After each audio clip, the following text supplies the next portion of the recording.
Hello friends, कैसे हैं? Once again I am Mandeep Patidar from Eduform और हम बात कर रहे हैं industrial pharmacy B pharm 7 same subject code BP70T यानी थ्योरी का सब्जेक्ट। इसका फर्स्ट पार्ट हम बात कर चुके हैं। फर्स्ट पार्ट में हमने क्या क्या बात किया? Pilot plant scale up techniques. Pilot plant scale up techniques हम कर रहे हैं, इसके बारे में बात। अब pilot plant scale up techniques में हम बात कर चुके हैं पायलट प्लांट क्या होता है, प्लांट क्या होता है, स्केल अप टेक्निक्स क्या होती है, ऑब्जेक्टिव ऑफ पायलट प्लांट क्या है, सिग्निफिकेंस ऑफ पायलट प्लांट और इम्पोर्टेंस ऑफ पायलट प्लांट क्या है, क्या ज़रूरत है, क्या सिग्निफिकेंस है, ये हम बात कर चुके हैं। आज हम पार्ट 2 लेके आए हैं। इसमें हम इसके आगे जो हमारा सिलेबस है उसके बारे में बात करेंगे। तो इस वीडियो को देखने के पहले मैं नीचे डिस्क्रिप्शन में एक लिंक दे दूंगा अपने फर्स्ट वीडियो की, तो आप वो वीडियो देख लें, उसके बाद से ये वीडियो स्टार्ट करें। तो सेकंड पार्ट रहेगा तो आपको समझने में थोड़ा इजी रहेगा।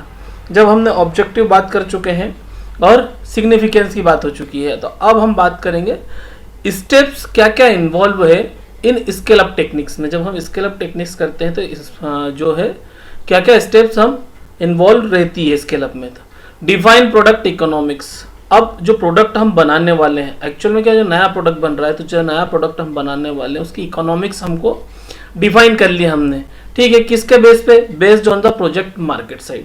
आपका जो मार्केट का साइज है, जैसा कंजप्शन है, सपोज करो कोई सेफेलोस्पोरिन आप बना रहे हो, सेफेलोस्पोरिन में सिपेक्सिम या सेप्रोडोक्सिम आप बना रहे हो कुछ नए तरीके से। अब नए तरीके से नया फॉर्मुलेशन बना रहे हो तो आप देखोगे कि उसका कंजप्शन मार्केट साइज कितना बड़ा है, कितना कंजप्शन है उस मॉलिक्यूल का। ठीक है, एंड कॉम्पिटिटिव सेलिंग। अब उसकी सेलिंग आप किस तरह से करोगे, कॉम्पिटिटर किस तरह से कर रहे हैं, ये डाटा आपने इकट्ठे कर लिया। And provide guidance for available manufacturing cost. अब आपकी मैन्युफैक्चरिंग कॉस्ट भी क्या लगेगी। अब आप स्केल अप तैयार कर रहे हो तो आपने ये सब चीजें, आपका जो रिसर्च एंड डेवलपमेंट डिपार्टमेंट है वो उसने एक मॉलिक्यूल निकाला, उस मॉलिक्यूल की नई मेथोडोलॉजी निकाली। सपोज करो सस्पेंशन आता है, ड्राई सिरप आता है सिपेक्सिम का। अब आप च्यूएबल टेबलेट निकाल रहे हो, अभी डिस्पर्सिबल टेबलेट आती है, आप च्यूएबल टेबलेट निकाल रहे हो, तो उसका मार्केट जो देख लिया आपने, कॉम्पिटिशन देख लिया क्या क्या है, मैन्युफैक्चरिंग कॉस्ट कितनी आएगी, ये आपने सब ऑब्जर्व कर लिया। इसी के साथ साथ आप क्या करेंगे? Conduct laboratory study and scale up planning at the same time. इसी टाइम पे आप क्या करेंगे? लेबोरेटरी जो स्टडी होगी वो और स्केल अप की तैयारी करेंगे। डिफाइन की rate controlling step in the proposed process. अब इस प्रोसेस में आप किस तरह से रेट कंट्रोलिंग प्रोसेस जो रहेगी, क्या क्या चीजें मेजर्स रहेंगी वो देखेंगे। Conduct preliminary larger than laboratory study with equipment to be used in rate controlling step to aid in the plant design। अब क्या होता है, जब लेबोरेटरी स्टेप उससे थोड़ा सा बड़ा स्टेप होता है आपका पायलट प्लांट स्केल अप वाला। तो यहाँ पर आपके जो प्रीलिमिनरी चीजें रहेंगी वो हम करके देख लेंगे। प्लांट डिजाइन हम यहाँ पर देख लेंगे। Design and construction of pilot plant including provision for the process and environmental control. आपको एनवायरमेंटल कंट्रोल देखना पड़ेगा, क्लीनिंग एंड सैनिटाइजेशन सिस्टम देखना पड़ेगा कि जो इक्विपमेंट हम यूज कर रहे हैं, जो जगह स्पेस पर्टिकुलर हम यूज कर रहे हैं, वहां का क्लीनिंग किस तरह से कर सकते हैं, सैनिटाइजेशन किस तरह से कर सकते हैं। Packaging and waste handling system क्या है, अब जो वेस्ट निकलेगा उसको कैसे आप बाहर करेंगे, पैकेजिंग कैसे करेंगे, and meeting regulatory agency requirement. जो जीएमपी सीजीएमपी की गाइडलाइन है उसको किस तरह से हम फॉलो करेंगे, किस तरह से वो हम वहां पर ला सकते हैं। ये सब चीज आप स्केल अप पे देखेंगे। उस समय जब आप करते रहेंगे उस समय ये सारी चीजें देखना है। इवोल्यूएट पायलट प्लांट रिजल्ट। जो पायलट प्लांट रिजल्ट है उसका इवोल्यूशन कैसे करेंगे स्केल अप में। प्रोडक्ट और प्रोसेस दोनों का इवोल्यूशन आपको यहाँ पर करना है, इंक्लूडिंग प्रोसेस इकोनॉमिक्स। इकोनॉमिक्स देखना भाई, ऐसा ना है कि बहुत महंगी हो जाए। Make any correction and decision to the whether or not to proceed with the full scale plant development. अब आपको यहाँ पर डिसीजन करना है कि इसको भाई आगे हम फुल स्केल पे ले जा सकते हैं या नहीं ले जा सकते। उसके बाद आपका एक टॉपिक है जनरल कंसिडरेशन। आपके सिलेबस में pilot plant scale up techniques general consideration. अब जनरल कंसिडरेशन की बात करते हैं तो क्या होता है, पायलट प्लांट हमने समझ लिया क्या होता है। प्लांट हो गया, प्लांट में हम एक प्रोडक्ट बना रहे हैं। पायलट प्लांट क्या है?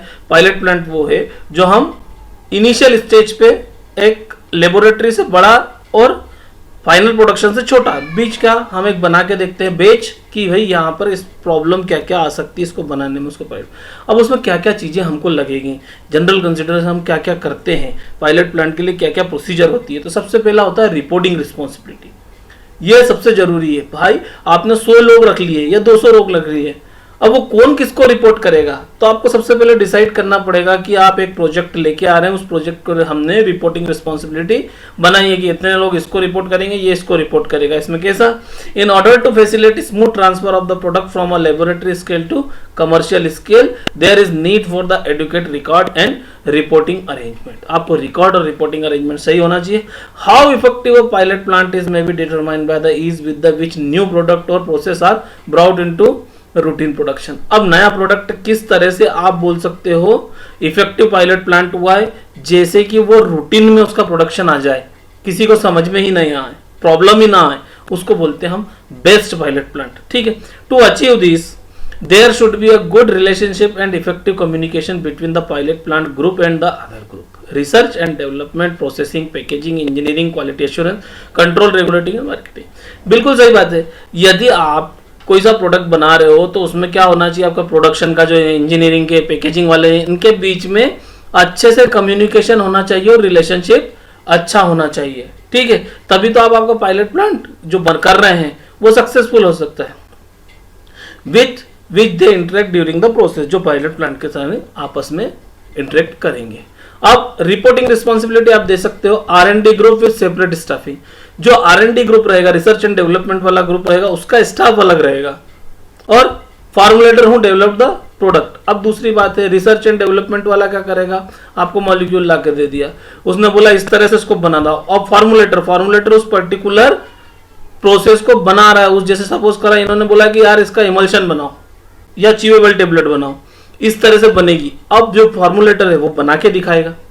इनका तो काम है R&D वालों का तो रिसर्च करके देना कि हाँ ऐसा हो सकता है। अब करना किसको है, फार्मुलेटर को। तो ऐसा नहीं हो कि जो बनाने वाला उसको साइड कर दिया और इनको, तो जो R&D का पार्ट है उनका स्टाफ अलग रहेगा, इनका स्टाफ अलग रहेगा, लेकिन दोनों के बीच में कम्युनिकेशन बढ़िया रहेगा। कुछ कंपनियों में इंजीनियरिंग डिपार्टमेंट भी साथ में रहता है। क्यों रहता है, क्योंकि आप कौन सी मशीन यूज कर रहे हैं, और indirectly quality control, quality assurance भी इसके साथ रहेंगे। तो ये आपकी रिपोर्टिंग रिस्पॉन्सिबिलिटी होगी। अब पर्सनल रिक्वायरमेंट पे आप बात करेंगे तो the qualification required are good theoretical knowledge of pharmaceutics. ऐसा व्यक्ति जिसको फार्मास्यूटिक्स का अच्छा नॉलेज हो वो रहेगा। Practical experience in the pharmaceutical industry, दूसरा जिसको प्रैक्टिकल एक्सपीरियंस है फार्मा इंडस्ट्री में 5 साल 10 साल का, वो पायलट प्लांट में, और जिसने पायलट प्लांट में काम किया हो वो यहां पर प्रिफर किया जाएगा। एडिशनली क्या चाहिए आपको, ability to communicate well both in speaking and writing. भाई आपके पास व्यक्ति ऐसा होना चाहिए कि जिसको दोनों चीजें हो उसमें। एबिलिटी कौन सी हो, कम्युनिकेट करने की, किस तरह से, बोल कर भी और लिख कर भी। नहीं तो पता पड़े मेल लिखना है तो किसी का वेट कर रहे हैं, बोले भाई वो आएगा तो मेल लिखेगा। इसलिए व्यक्ति ऐसे होना चाहिए जिनमें कम्युनिकेशन पावर अच्छा हो। Ability to develop good relationship with other people, जब कम्युनिकेशन अच्छा होगा तो रिलेशनशिप अच्छे बनेंगे, रिलेशनशिप अच्छे बनेंगे तो काम अच्छा होगा साथ में। क्यों जरूरी है कम्युनिकेशन और रिलेशनशिप? कम्युनिकेशन और रिलेशनशिप इसलिए अच्छा जरूरी है कि R&D वाले व्यक्ति कुछ रिसर्च करके बैठे हैं और वो बोलेंगे कि साहब हम प्रोडक्शन वालों को देंगे, प्रोडक्शन वाले अपने हिसाब से कुछ बना के बैठे, एक दूसरे से बात ही नहीं कर रहे। और जब बात ही नहीं करेंगे तो फार्मुलेशन जो आप पायलट प्लांट बना रहे हो, कोई प्रोडक्ट का प्रोसेसिंग कर रहे हो, वो हो पाएगी ठीक से? नहीं हो पाएगी। The number of people in a pilot plant group depends on the number of product being supported and on the level of support required. अब कितने लोग चाहिए, कितने लोग चाहिए, तो ऐसा फिक्स क्राइटेरिया नहीं है कि 5 या 10 या 15 चाहिए। यह डिपेंड करता है कि वो किस तरह के पायलट प्लांट को सपोर्ट कर रहे हैं और किस लेवल का सपोर्ट कर रहे हैं। सपोज करो आपको एक मैकेनिकल इंजीनियर है, तो उसको क्या मशीन खराब हुई तो कितनी देर आना है, मशीन देखने आना है, तो उसके लिए वो जब से R&D चालू होगा तब से थोड़ी बैठा रहेगा। इसलिए उस पर डिपेंड करता है। जैसे हम बात कर लेते हैं, an experience scientist with a knowledgeable technician should be able to handle one major product or two major products simultaneously। एक आपके पास एक्सपीरियंस साइंटिस्ट है या टेक्नीशियन है बढ़िया नॉलेजेबल, तो वो लोग क्या करेंगे, 2 बढ़िया से प्रोजेक्ट एक साथ हैंडल कर सकते हैं डिपेंडिंग ऑन देयर कॉम्प्लेक्सिटी। उनकी कॉम्प्लेक्सिटी क्या है पता पड़े, एक में मशीन खराब है, बैठे हैं, कुछ समझ ही नहीं आ रहा, ऐसा नहीं। दो स्मूथ है, कुछ प्रॉब्लम हो सकती संभाल सकते, while at the same time providing technical support for additional group और मार्केट प्रोडक्ट। इसीलिए टेक्निकल ग्रुप जो मार्केट प्रोडक्ट है उसको भी आप एडिशनल सपोर्ट ये लोग कर सकते हैं। और क्या रिक्वायरमेंट होगी, the group should have some personnel with engineering knowledge as well as scale up also involving engineering principle. अब इसमें आपको वो लोग भी रखना जिनको इंजीनियरिंग का नॉलेज है। फिर knowledge of computer and electronics, wire जल गया, साइंटिस्ट क्या करेगा, तो इसलिए इस तरह का नॉलेज भी होना चाहिए। कंप्यूटर का कुछ खराब हो गया तो कैसे करोगे, तो इसलिए knowledge of computer and electronics, इस तरह के पर्सनल रिक्वायरमेंट ये होती है आपके पायलट प्लांट स्केल अप में। अब फिर स्पेस रिक्वायरमेंट, स्पेस रिक्वायरमेंट को हम बात करेंगे तो क्या क्या जगह लगेगी आपको। आप यहाँ पर जो देखेंगे इंडस्ट्री की बात नहीं कर रहे, इंडस्ट्री आपका एक पार्ट हो गया, उसके बाद कर रहे पर्टिकुलर पायलट प्लांट का जहाँ प्रोजेक्ट चल रहा है, जहाँ पर आपने एक मॉलिक्यूल निकाला है, एक फार्मूलेशन निकाली है और इसको बना के देख रहे हैं आप मार्केट में पहुंचाने के पहले, तो इसके लिए क्या क्या लगेगा, एडमिनिस्ट्रेशन एंड इंफॉर्मेशन प्रोसेसिंग, एक सेपरेट एरिया चाहिए जो एडमिनिस्ट्रेशन और इंफॉर्मेशन के लिए। फिजिकल टेस्टिंग एरिया आपको एक अलग चाहिए। स्टैंडर्ड इक्विपमेंट फ्लोर स्पेस, जहां पर आपके इक्विपमेंट रहेंगे वो फ्लोर स्पेस अलग चाहिए, और स्टोरेज एरिया, ये आपके पायलट प्लांट का है। अब एडमिनिस्ट्रेशन एंड इंफॉर्मेशन प्रोसेस की बात कर लेते हैं। Educate office and desk space should be provided for the both scientist and technician.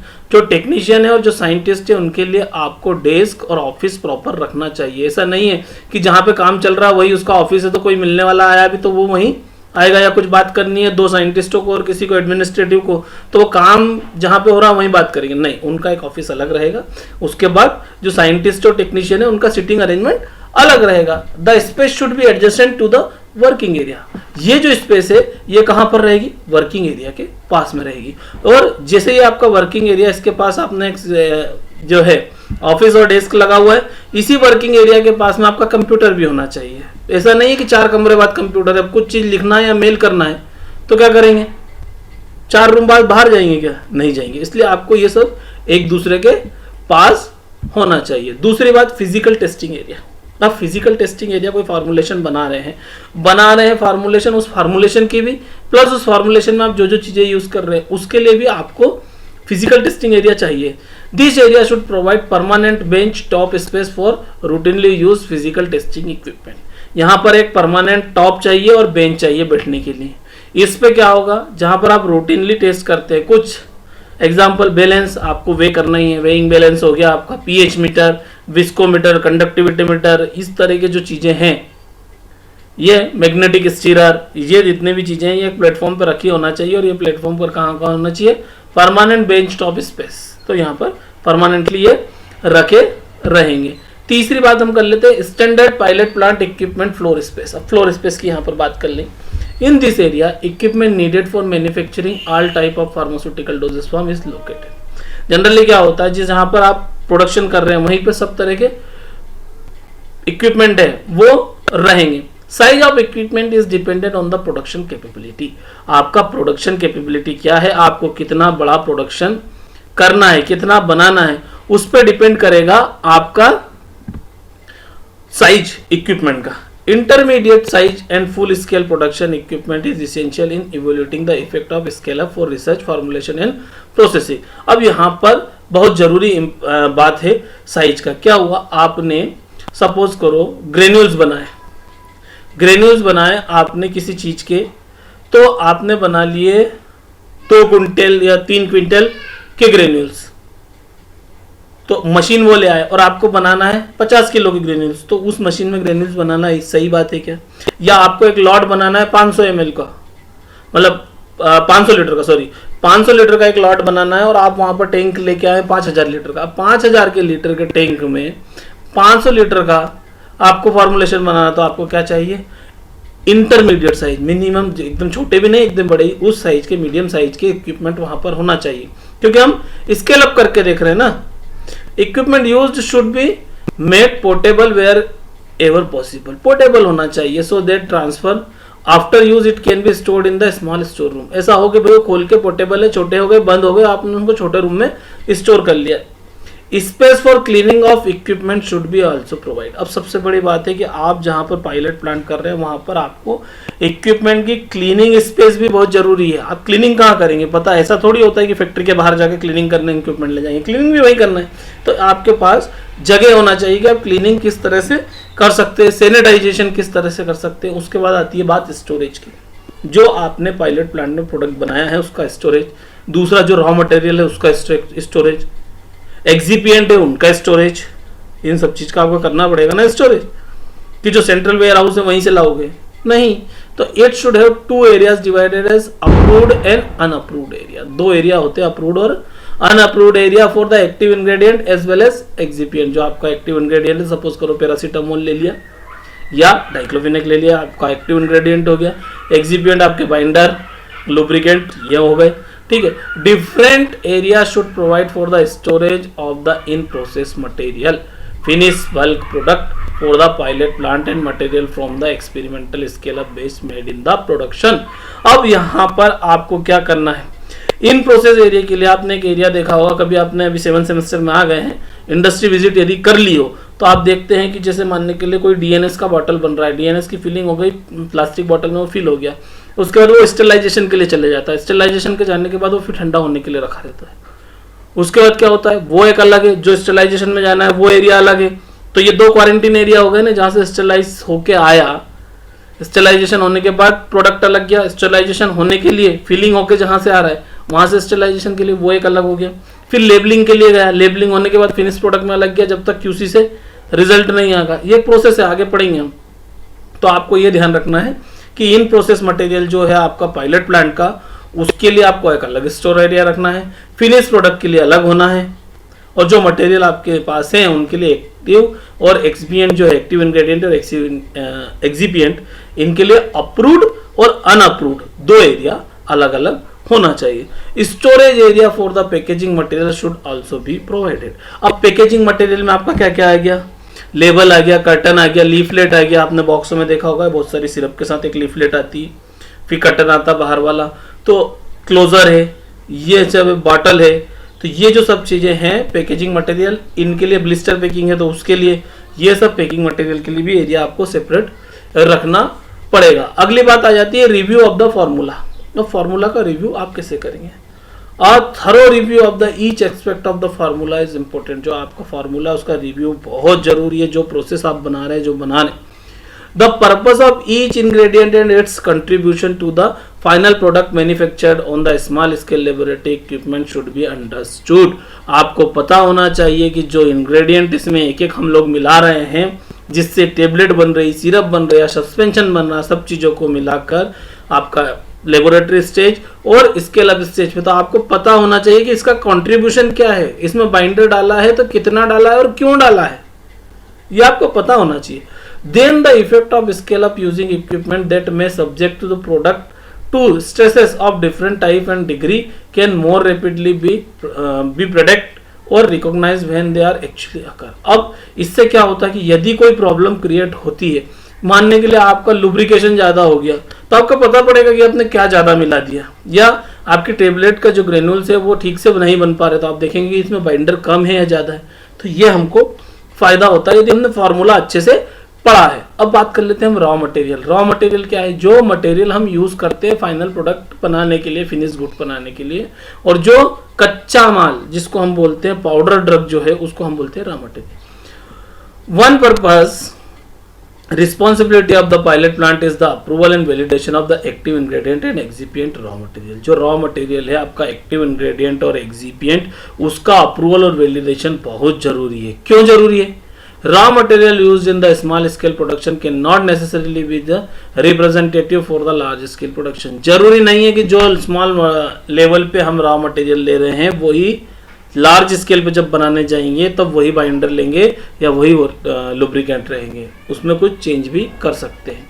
Ingredient में change in the particle size, shape और morphology which result in the different in bulk density, change rate of solubility, flow property, colour etcetera. अब क्या हो सकता है, जब आपने जो प्रोडक्ट लिया है वो आप एक बॉक्स में से लेंगे, अब पता पड़े कि आपके पास 50 बॉक्स है, जब 50 बॉक्स है उसमें यदि आपके इंग्रेडिएंट का कुछ चेंज हो गया, कैसे चेंज हो गया, पार्टिकल साइज उसका कुछ चेंज हो गया, शेप उसका कुछ चेंज हो गया, उसकी कोई मार्फोलॉजिकल चेंज हो गई, जिसके कारण क्या हो गया, बल्क डेंसिटी चेंज हो जाती है, स्टैटिक चार्जेस चेंज हो जाते हैं, सॉल्युबिलिटी चेंज हो जाएगी, फ्लो प्रॉपर्टी चेंज हो जाएगी, कलर चेंज हो जाएगा पाउडर का।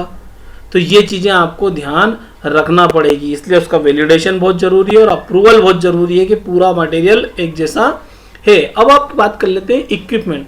किसी भी चीज को बनाने के लिए आपको इक्विपमेंट की जरूरत लगेगी। अब इक्विपमेंट की क्या बात है, the most economical and the simplest and efficient equipment which are capable of producing product within the proposed specification are used. आपको ऐसा इस इक्विपमेंट यूज करना हो जो सबसे सिंपल हो, उसका कोई कॉम्प्लिकेशन नहीं हो। कॉम्प्लिकेशन से मतलब उसको स्टार्ट करने में कोई कॉम्प्लिकेशन नहीं हो, उसको ऑपरेट करने में आपको कोई कॉम्प्लिकेशन नहीं हो, उसके बाद इफिशिएंट हो वो। फिर क्या हो, जो आपको जितना प्रोडक्ट बनाना है उस प्रोडक्ट को बनाने के लिए वो प्रोडक्ट उतना प्रोड्यूस करे। सपोज करो आपको 1000 बॉटल चाहिए तो उसमें कैपेबिलिटी होना चाहिए कि वो 1000 बॉटल बना सके। पता पड़े कि 200 बॉटल के बाद उसको रुकना पड़ रहा है, तो ऐसा नहीं होना चाहिए। तो जो आपका स्पेसिफिकेशन है उसके हिसाब से, और जो सिंपलेस्ट और चीपेस्ट हो वो आप यूज करेंगे, जो क्वालिटी भी साथ में रहता हो। The size of the equipment should be such that the experimental trials run should be relevant of the production size batch। ये अपन पहले ही बात कर चुके हैं कि जो बेच साइज है उसके हिसाब से आपको लेना है। 500 लीटर का टैंक ही लेना है, वहाँ पे 5000 लीटर या 10,000 लीटर का टैंक नहीं लेना है। या आपकी जो टेबलेट पंचिंग मशीन है जिसकी कैपेबिलिटी है 1000 टेबलेट या 2000 टेबलेट 10 मिनट 15 मिनट में बनाने की, तो आपका जो है जितना बड़ा लॉट है उस हिसाब से आप उसको लेंगे। If the equipment is too small the process develop will be not scale up. जो आपका इसमें छोटा है तो ये प्रोसेस नहीं हो पाएगी। Where if the equipment is too big then the wastage of the expensive active ingredient. यदि बड़ा है तो जैसे मानने के लिए ग्रेन्यूल्स बना रहे तो उसकी बॉडी पे चिपक रहे हैं, तो क्या हुआ, आपका जो एक्सपेंसिव इंग्रेडिएंट है उनका वेस्टेज होगा। फिर क्या होगा, ऐसा इक्विपमेंट होना चाहिए ईज ऑफ क्लीनिंग, जिसकी क्लीनिंग आप इजीली कर सके। जब क्लीनिंग करने की बात आती है तो उसको असेंबलिंग और डीअसेंबलिंग भी करेंगे। जब हम क्लीनिंग के लिए गए और जैसे ही हमने उसको क्लीन करा, क्लीन करने के लिए हमने उसको डिसेंबल कर दिया, पूरा खोल दिया। खोलने के बाद उसकी असेंबलिंग ईजी होना चाहिए। पता पड़ा हमने खोल तो दिया, फिर हमसे कस नहीं पा रहे हैं, तो वो चीज होना चाहिए। Time required to the cleaning.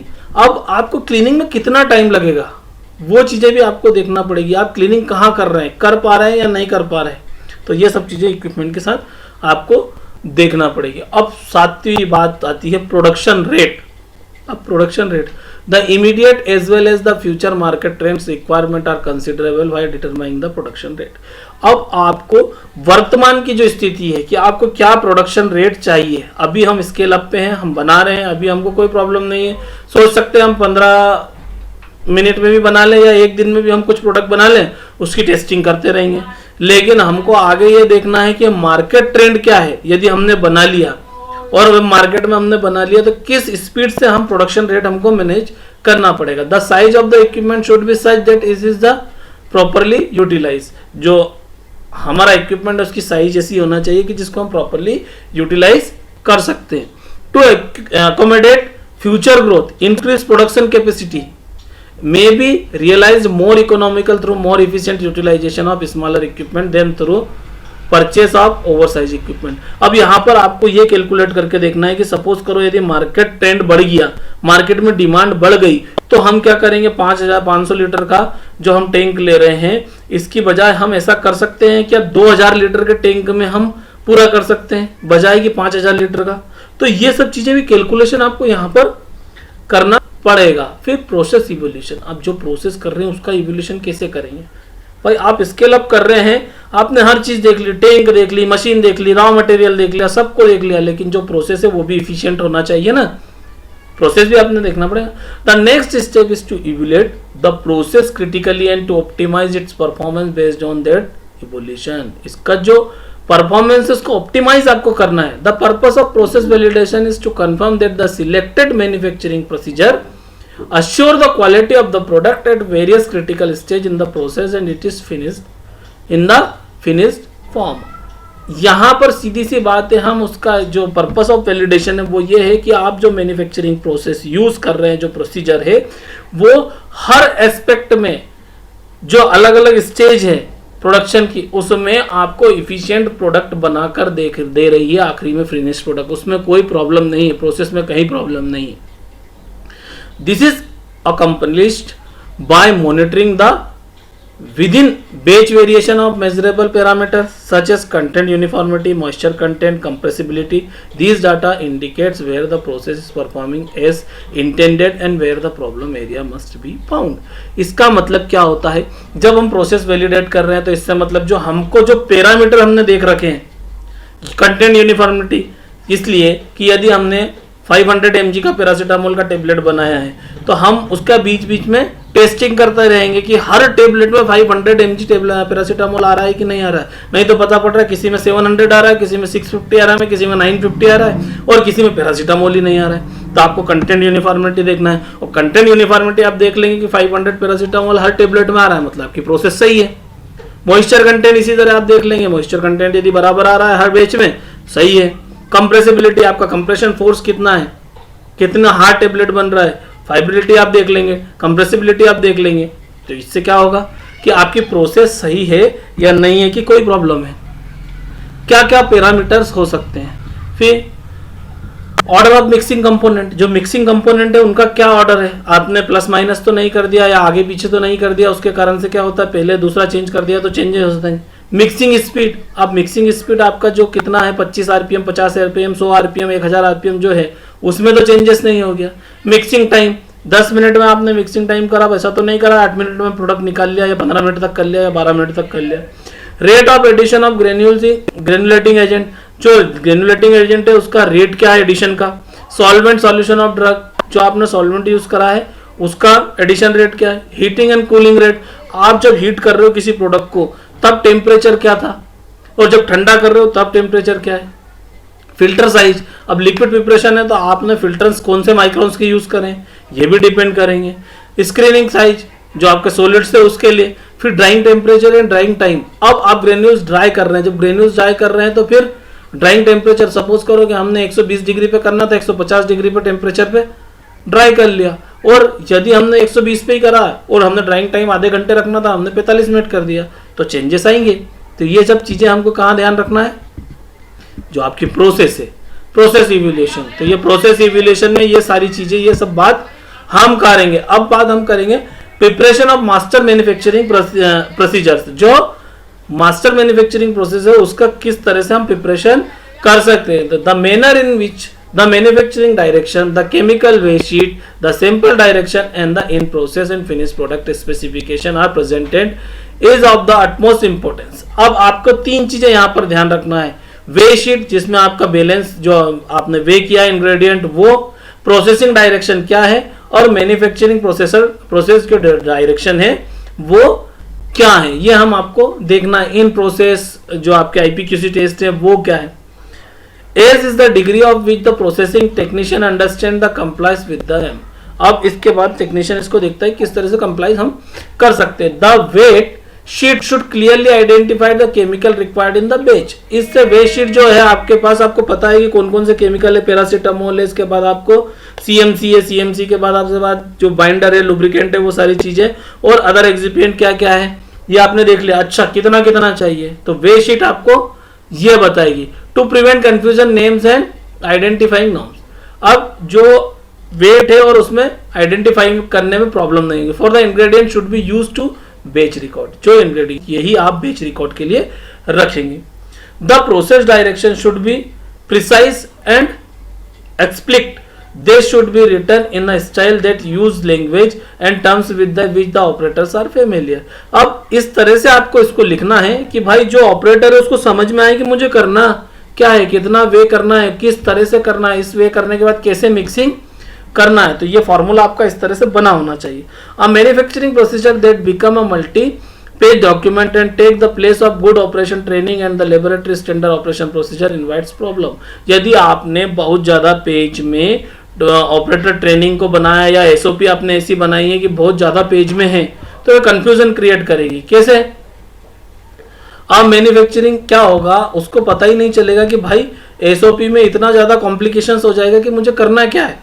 तो इसलिए एसओपी सिंपल लिखी होना चाहिए और कम पेजों में, जितने ज्यादा कम पेजों में और सिंपल लैंग्वेज में हो वैसी होना चाहिए।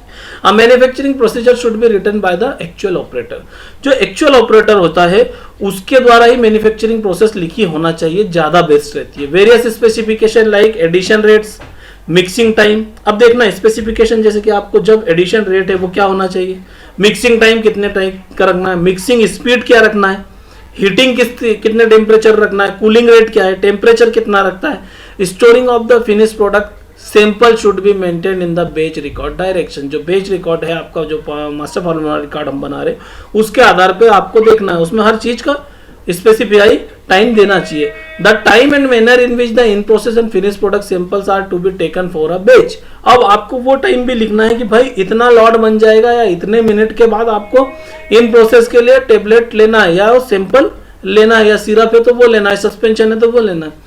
And the way in which they are handled and store, और किस वे में आपको उसको हैंडल करना है और स्टोर करना है। सपोज करो आपने इन प्रोसेस का तो दिया है कि आपको 15 मिनट बाद या 5000 बॉटल बन जाती है, उसके बाद आपको इन प्रोसेस करना है, आपको जाके प्रोडक्ट उठाना है और उसकी टेस्टिंग करना है। लेकिन आपने उसमें यहाँ कहीं भी मेंशन नहीं किया है कि जो प्रोडक्ट आपको लेके जा रहे हो उसको यदि वैक्सीन और सीरा है तो आपको उसको टेम्परेचर ऐसे रखना है जो 5 से 7 डिग्री हो। आपने मेंशन नहीं करा तो वो लेके गया और उसने 28 डिग्री पे रख लिया, खराब होने की संभावना है। या कुछ ऐसा प्रोडक्ट है जिसको आपको 25 से 30 डिग्री पे रखना है और उसने उसको जाके रख दिया फ्रीजर में, तो क्या होगा, खराब हो जाएगा ना। इसलिए आपको किस तरह से उसको हैंडल करना है और किस तरह से स्टोर करना है उस प्रोडक्ट को, ये स्पेसिफाई करना पड़ेगा। Should be clearly specify with in the batch record, batch record में ये स्पेसिफाई होना चाहिए। अब प्रोडक्ट स्टेबिलिटी एंड यूनिफॉर्मिलिटी, अब प्रोडक्ट स्टेबिलिटी और यूनिफॉर्मिलिटी की बात कर लेते हैं। तो the primary objective of the pilot plant is the physical as well as chemical stability of the product. हमने सबसे पहले ही बात करी थी कि जो पायलट प्लांट का मेन मोटो होता है वो क्या होता है, केमिकल और फिजिकल स्टेबिलिटी प्रोडक्ट की देखना। इसीलिए तो पायलट प्लांट करते हैं कि भाई इसको बना लेते हैं फिर इसकी स्टेबिलिटी चेक कर लेते हैं। Hence, each pilot batch representing the final formulation and manufacturing procedure should be studied for stability। इसका मतलब हर पायलट प्लांट प्रोडक्ट जो है उसमें आपका जो मैन्युफैक्चरिंग बैच है उसका आपको क्या करना पड़ेगा, स्टेबिलिटी स्टडी तो करना पड़ेगा। Stability study should be carried out in finish package as well. जो आपका फिनिश पैक बन गया है उस पर भी आपको स्टेबिलिटी स्टडी करना है। अब एक टॉपिक आता है जीएमपी कंसिडरेशन। आप जीएमपी कंसिडरेशन की बात कर लेते हैं तो गुड मैन्युफैक्चरिंग प्रैक्टिस के थ्रू ही आपको हर चीज शेड्यूल एम और M1 के हिसाब से ही आपको बनाना पड़ेगा। एक चेकलिस्ट है उसमें क्या क्या होना चाहिए, इक्विपमेंट क्वालिफिकेशन होना चाहिए, प्रोसेस आपका वैलिडेट होना चाहिए, रेगुलरली शेड्यूल्ड प्रिवेंटिव मेंटेनेंस आपका वहां पर होना चाहिए, रेगुलरली प्रोसेस रिव्यू एंड रिवैलिडेशन वहां पर होना चाहिए, relevant return standard operating procedure SOP लिखी हुई होना चाहिए, the use of competent technically qualified person, जो काम कर रहा है वो टेक्निकली क्वालिफाइड होना चाहिए, adequate provision for training and personal, जो पर्सनल वहां पर काम कर रहा है उसकी ट्रेनिंग की भी प्रॉपर फैसिलिटी होना चाहिए, a well defined technology transfer system, आपके पास टेक्नोलॉजी ट्रांसफर सिस्टम होना चाहिए, वैलिडेटेड क्लीनिंग प्रोसीजर होना चाहिए, और an orderly arrangement of equipment so as to ease of material flow and prevent cross contamination. Cross contamination prevent हो इसलिए इस order में आपको होना चाहिए अरेंजमेंट जो आपके इक्विपमेंट है कि जो जहां से कम मूवमेंट हो, यूज हो जाए। हो सकता है हम इस जीएमपी कंसिडरेशन को आगे और एलोबरेट करके पढ़े, पर अभी जीएमपी कंसिडरेशन आपका इतना ही है। और उसके बाद आपका transfer of analytical method to the quality assurance during the scale up a new product that analytic test method developed in research must be transfer to the quality assurance department. अब आपने जो डेवलप की है एक test procedure, क्योंकि भैया नया product बना रहे हो, नया फॉर्मुलेशन बना रहे हो, तो इसके लिए एक एनालिटिकल टेस्ट मेथड भी आप डेवलप करोगे। अब जो आपने एनालिटिकल टेस्ट मेथड डेवलप करी है ये क्वालिटी एश्योरेंस डिपार्टमेंट के पास आप भेजेंगे। Early in transfer process the quality assurance staff should be review the process. Quality assurance department वाला पहले इसको रिव्यू करेगा to make sure that the proper analytical instrument is available. पहले ये देखना पड़ेगा कि आप बोल रहे हो भाई इसका हम FTIR कराएंगे, और जब FTIR कराने जाएंगे तो आपके इंस्ट्रूमेंट आपके पास केवल UV है, तो कैसे करोगे? या आप बोल रहे हो हम इसका HPLC से चेक करेंगे, अब HPLC आपकी कंपनी में ही नहीं है तो क्या करोगे?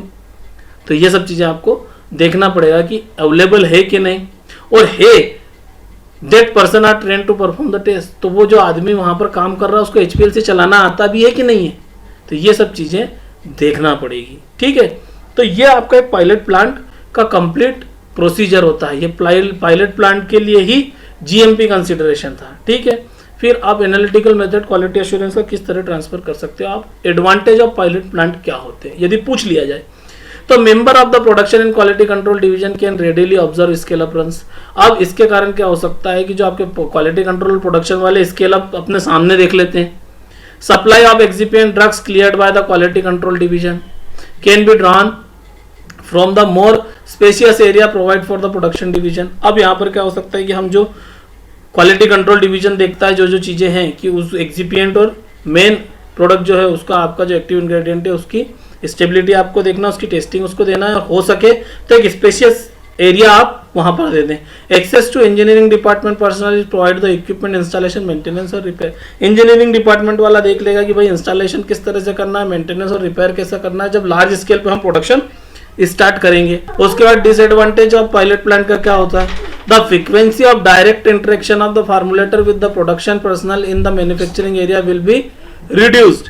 अब ये एक डिसएडवांटेज है इसका। Any problem in manufacturing will be directed towards in the own pilot plant personnel. ये कुछ हम इसके डिसएडवांटेज देख सकते हैं, लेकिन पूरा यदि देखा जाए तो मेरे हिसाब से एडवांटेज ज्यादा है एज कंपेयर टू डिसएडवांटेज, इसलिए हम pilot plant scale up techniques करते हैं। तो ये हमारा दूसरा वीडियो बन चुका है pilot plant scale up techniques का। मैं इसके साथ एक वीडियो की लिंक भेज दूंगा जिसके लिए आप पार्ट फर्स्ट आप देख लेंगे, और वहीं से फिर हम पार्ट 2 जो हमने आज डिस्कस करा है जिसमें हमने बात करी है स्टेप्स इन स्केल अप से, तो इसको आप देख सकते हैं। Thank you very much.